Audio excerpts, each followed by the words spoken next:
Hey everybody, welcome back to my channel. Today I'm going to show you a full process video of how I do my watercolor Inktober illustrations.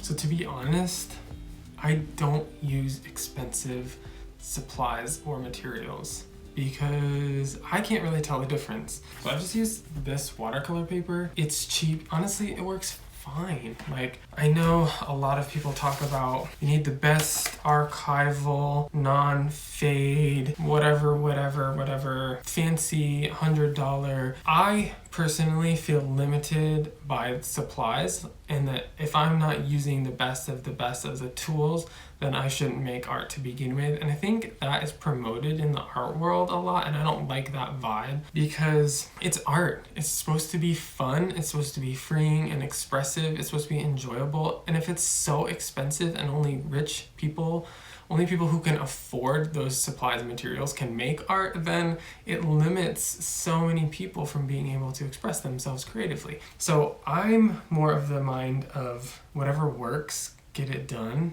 Done and good is better than not done and perfect. So just do it.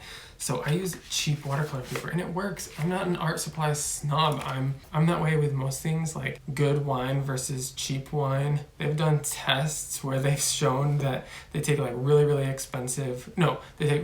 cheap wine and put it in expensive bottles and tell people that it's expensive, and they believe it's expensive. They think it tastes good and tastes better, but nobody can really taste the difference. Now, I bet there are some people who know the difference. For instance, with like a cheap instrument or an expensive instrument, people who are trained and have really in tune ears can hear the difference, but most people can't, you know? And same with these supplies. They're cheap, but most people can't tell the difference. And if you're just posting it on Instagram, the quality is only going to be as good as your camera anyway. And I don't need my art to last hundreds of years without fading.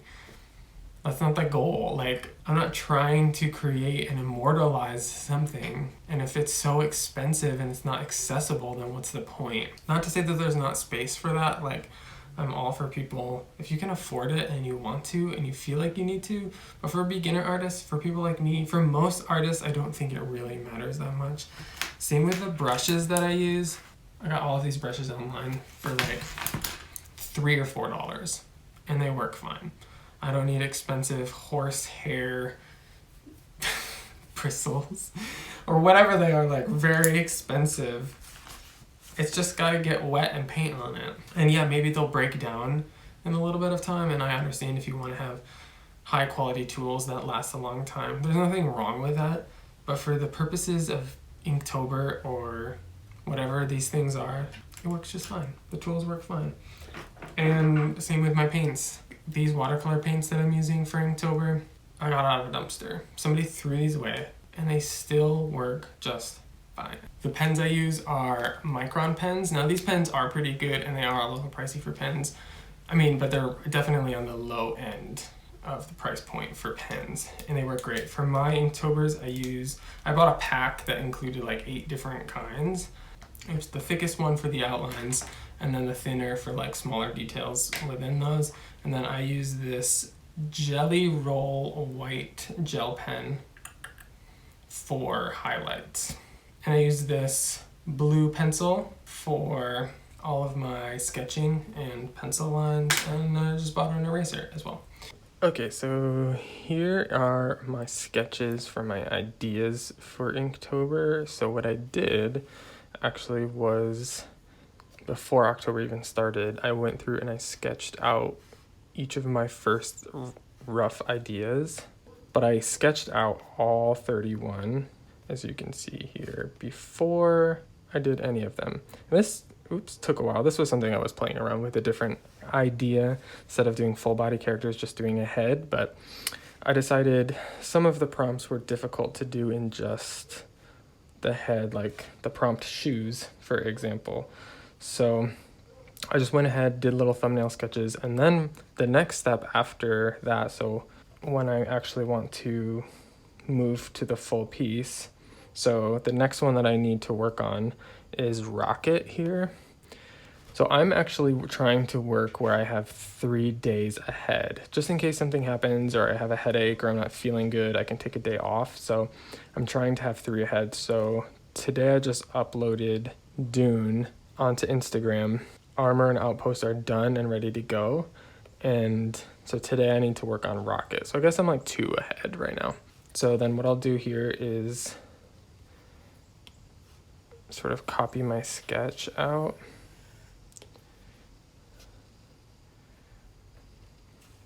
And then I will paste it onto a new layer. And I will flip it. And I have this grid that I made.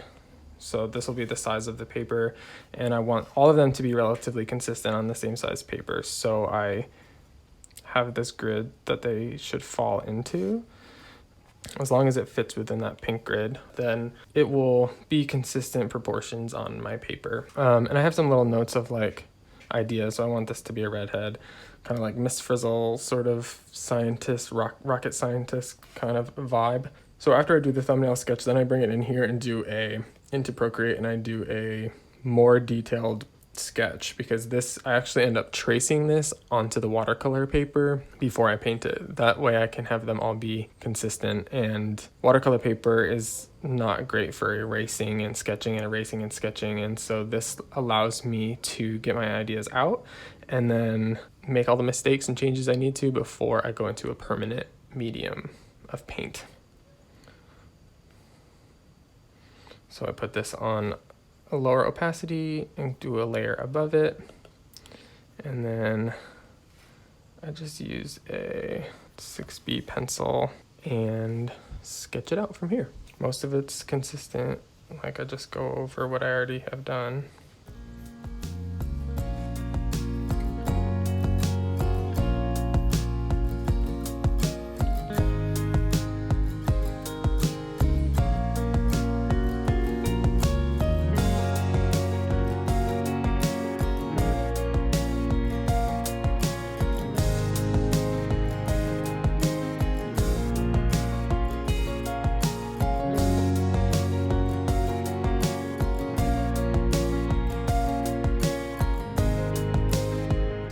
Okay, so now it's all sketched out. I can remove the first sketch layer, then I export it and turn it around and turn the brightness all the way up. And then I just take the paper and I put it over the iPad. It's too bright to see it, but I just trace over this. So I turn the brightness on the iPad up as far as it can go, and then I get into the dark. I put this over it, and it's sort of like a light box, and then I trace it with this erasable blue pencil. So I'm not sure if you're gonna be able to see this if I close the curtain. So I close the curtain and the blinds. Now you can see I just put the watercolor paper over top of the iPad, and I center it so I make sure there's even black space all the way around, and then I just trace.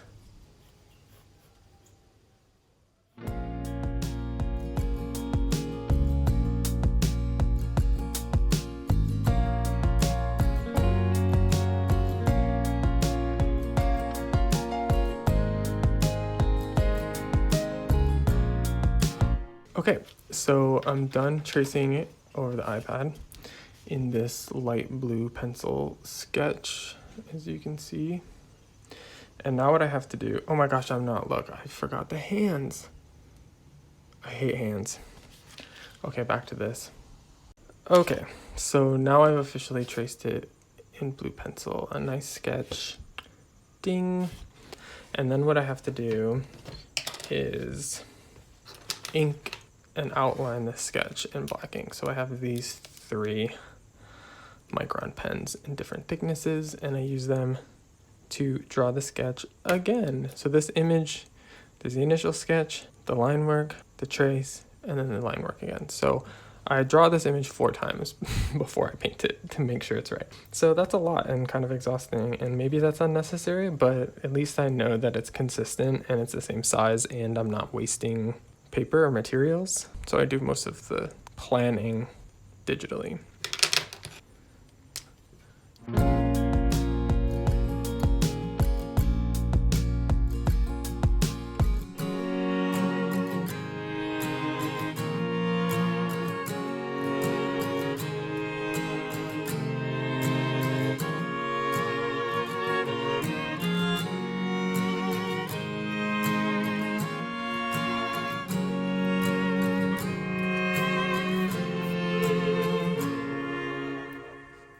Okay, so now all the line work is done, and the next step is to erase all the pencil, because you can see it's not even. I don't go right over the pencil line. It's mostly just a guide. So now I have to just erase all those blue lines, except places like in the glasses where I want to use that as a reference for when I'm painting to leave that space white for the glare. So now I erase.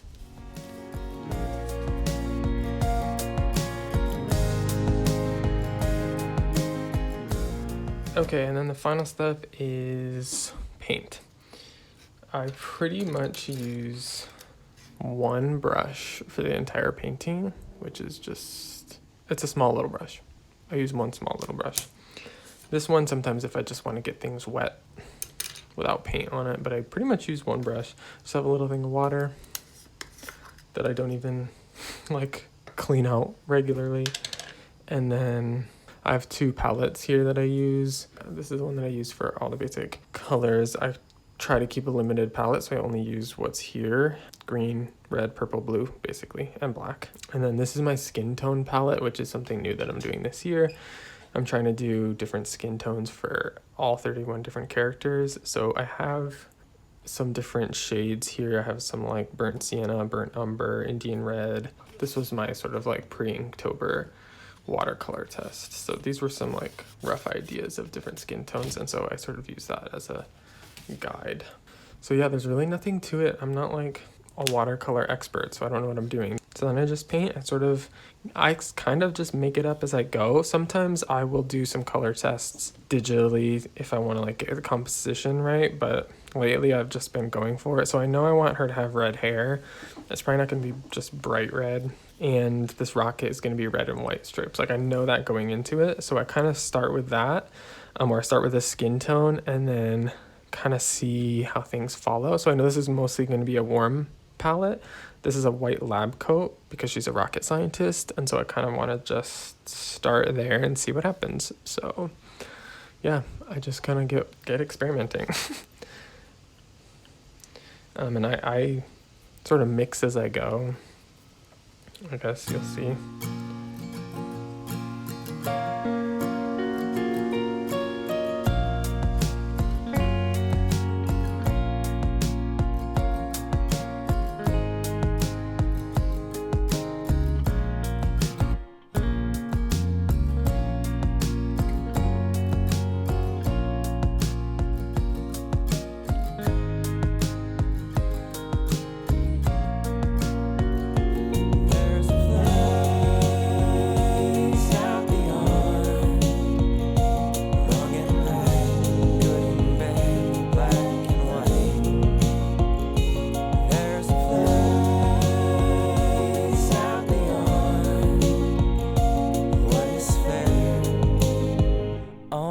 You there.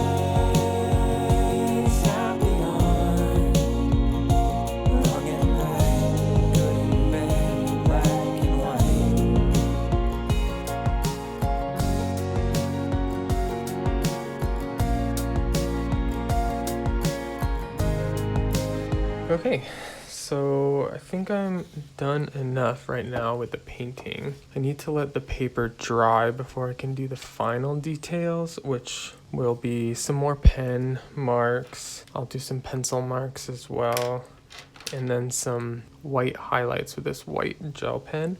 But I need to let the paper dry or those things will smear and smudge. It's pretty good. I might just let it dry and then come back and touch it up more with some paint to do more shadowing and things like that. But for now, this is good. So I'm just gonna let it sit here and dry till I come back to it.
And then the final step is to take the scanned image, bring it into Photoshop, into this document that I already have, and then scale it to fit within these dimensions. This is for Instagram, so I have it as a square. That way, when all the photos are on Instagram, they look similar size. So I added in there. And then I already have these layers here that are adjustment layers that I have preset up to color correct the scans.